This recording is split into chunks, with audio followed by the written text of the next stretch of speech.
Good morning and welcome to my talk. Thanks for being here.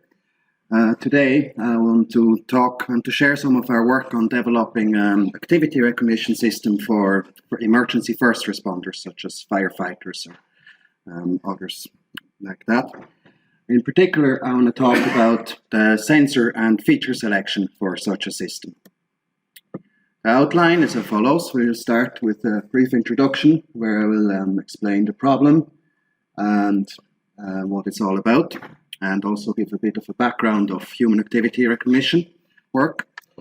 The second item is I will outline our approach, where I will explain the experiments and the data and how we went about conducting these.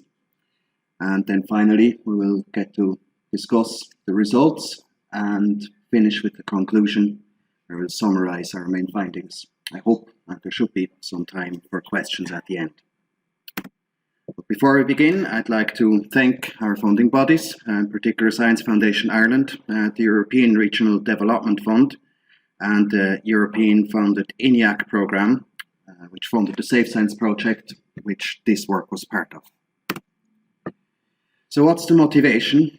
Well, the human activity recognition systems often operate in an environment where power consumption is of prime concern. We want to extend the battery lifetime. We want to have to have sensors running for as long as possible with as few as possible recharges. How can we do that? Well, one way of reducing the power consumption is if we reduce the number of inputs, so just the number of features that we use for the actual decision problem or for the inference. We can go even further than that. We can by just using fewer sensors. That not only reduces the computational complexity that the inference algorithm is faced with, but also reduces the energy consumed by the actual sensors or the board. Luckily for us, the human activity recognition is a field that has gotten a lot of research, particularly using inertial measurement units, accelerometers and the like, particularly wearable ones, which we can leverage. Much of this work has been conducted on activities of daily living, so walking, sleeping, eating, using your phone, sometimes even moderate exercise, light sports, gym, which of course for most people, firefighting is not an activity of daily living, so that doesn't really qualify there. However, a lot of the work on human activity recognition has shown that while the general approaches usually transfer quite well, although the specifics, so what specific algorithm and what features we actually use to recognize the activities, they vary a lot from application to application. But the general approach can often be transferred from one problem to another. So what do I mean when I say a human activity recognition problem? We can define it as you see here at the top. So given measurements for a set of variables, predictors, so that's our inputs, along with activities the person was engaged in, so that would be the actual ground truth. So we have a set of measurements over some time, and we know from here to here the person was walking, from here to here the person was sleeping, and here she fell, or whatever. And we can then use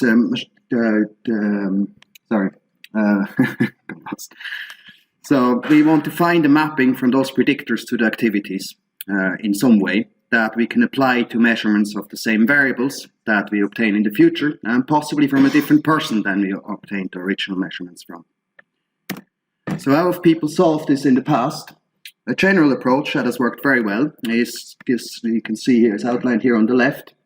So we start by formulating the human activity recognition problem as a classification problem. So the class that we want to predict are the activities, just the actual activities, and the inputs are the sensor measurements that we feed in. Usually these are aggregated over some sliding window, not always, but more often than not, that's the way it's done. And a bunch of features is calculated, mean, average, and can be frequency domain features as well, so spectral entropy, energy, all those sort of things. And then these are fed to a machine learning algorithm, which actually carries out the actual inference prediction. We followed this approach in previous work, which we presented earlier on this year in May at the Body Sensor Networks conference in Eindhoven. So we're not going to get into too much detail of that approach, or instead we're going to focus on the actual feature and sensor selection. However, We had 17 target activities. You'll see these in a little bit more detail later, but they included things like walking up the stairs, walking down the stairs, lying, sitting, standing, crawling.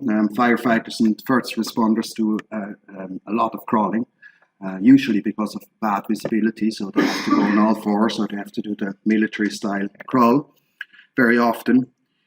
We collected data from 11 volunteers, about 5 hours in total, and we extracted 72 time and frequency domain features in total. That's overall the sensors, all the 3 sensors that we used, which are the accelerometer, the gyroscope, and the barometric pressure, atmospheric pressure sensor.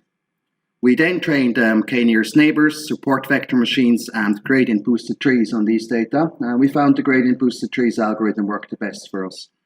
So for those not familiar with gradient boosting, this is essentially an ensemble machine learning method where you train, instead of just training one tree, you train a lot of, or you fit a lot of decision stumps, usually very simple trees that are restricted.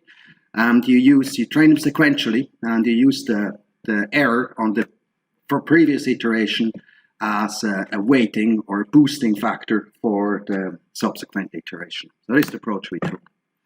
Now for this work here, we carried out 3 experiments. So we did first, very simply, sensor selection. So that's just trying all different combinations and see which one performs best or how well they perform. Then we took the best of these combinations and we applied unsupervised dimensionality reduction via principal component analysis, PCA. And we also did a supervised feature selection via the Kruskal-Wallis test. Kruskal-Wallis test is essentially a non-parametric version of the one-way ANOVA, so it's used for comparing different groups and is for testing against the null hypothesis if all these samples come from the same underlying distribution. We evaluated performance always via leave one subject out cross-validation. We did this because we really are interested in how well can we expect this system to perform on a new person, a new individual for whom we haven't had any data before. So the results, we start with the sensor selection, is list given here. So what we see here is in the very left column, you see the combination of sensors. So A is accelerometer, G is gyroscope, and P is pressure. Then the 3 columns, the labeled GBT, SVM, and KNN, is 1 column each for each algorithm. And we list the mean absolute error plus minus the standard error. In this case, the standard error has been calculated over the different folds of the cross-validation, and then averaged over the 17 activities, and the standard deviation, which is just the deviation between the different activities. So the standard error in this case tells us, or gives us an idea of how well can we expect the system to perform across all the activities on a new unseen subject. And the standard deviation gives us an idea of how balanced errors are among the target classes. So one thing that we see here is that there is a trend. So the best combination is the one using all 3 sensors, and that holds for all 3 algorithms. And as we move down the table, the error only gets worse. So it only increases, it never decreases. And that holds for all of them. You also see that the gradient boosted trees performs the best, but as I said, we've kind of shown that in earlier work, so that's not really what we're focusing on here. What stands out is that the pressure sensor, it doesn't seem to help very much. So we can see that while the accelerometer is the top half, all of them include the accelerometer.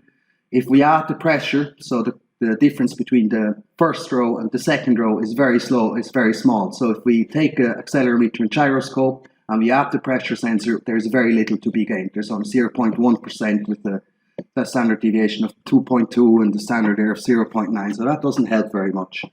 Similarly, we see that if we add the pressure sensor to the accelerometer, then the performance actually doesn't change at all. It might even get a little bit worse because the standard error increases slightly. I'd also like to point out that we can get a very good performance with just using 1 sensor, in this case the accelerometer, so we can get a mean absolute error of 4.3%, which is very good. So next, this is the results for our experiment with dimensionality reduction using PCA. Again, we list the same kind of same metrics, I suppose. with the addition of the percentage of variance that is explained, which is in the very leftmost column, followed by the number of components that actually explain that amount of the total variance. What we see here is that like even the best performance at the very top, where we retain 40, which is more than half of all the input dimensionality. So even there, we get an error of about 4.5%, which is a little bit worse actually than just using the accelerometer alone, which only consists of 36 features. So that doesn't help much. However, it's interesting to see that if we look at if we keep 9 components, which explain 50% of the variance, that we can get a very reasonable error of below 5% with the dimensionality of only 9, which is nice. That's like over 87% reduction in dimensionality. However, that doesn't actually help us very much in practice because we still need all the features to actually apply the principal component transformation. So it's not that useful in most cases. But if we move now to the results from the univariate feature selection using the Kruskal-Wallis test, we see that this is indeed quite powerful. So on the left hand, both parts of this slide actually kind of show the same thing.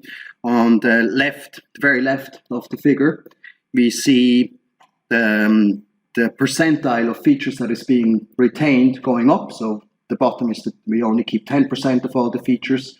The next step up is we keep 30. Next step up is we keep 70, 50, and so on.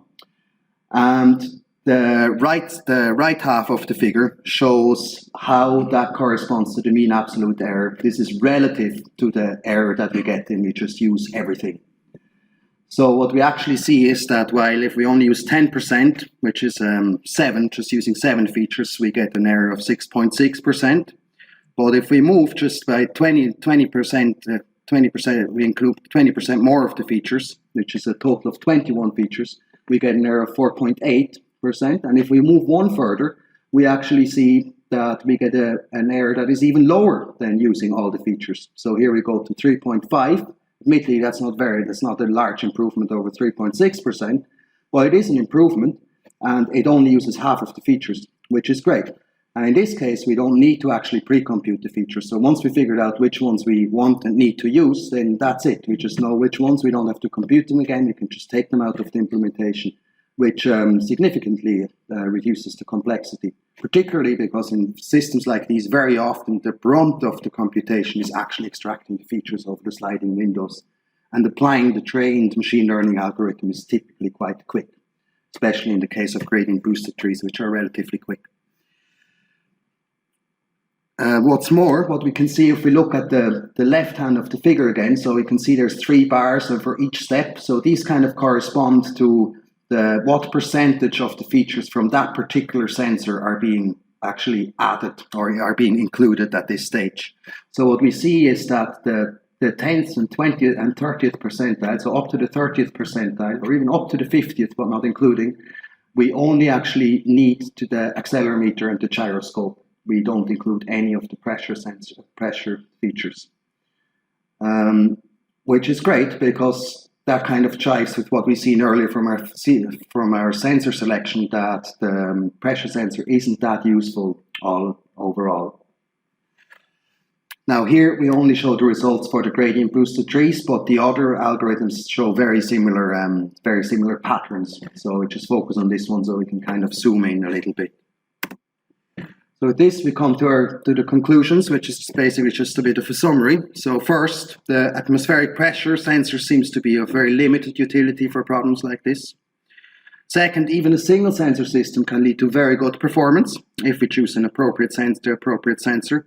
And the good sensor for such a system appears to be the accelerometer. Principal component analysis can reduce the dimensionality by 87% and more, while achieving an acceptable performance with an error of less than 5%. However, this is of limited utility, as I've said before, because we still need to compute all the features. Then, the Kruskal-Wallis test is indeed useful to reduce the dimensionality, and it can get us as low as 50% and maintain and even improve the performance slightly. Although all three algorithms performed well, I just reiterate this, neither KNN, so K nearest neighbours, nor the SVM algorithm actually outperformed the gradient boosted trees in any of our experiments. Sometimes it matches, but it never outperformed them.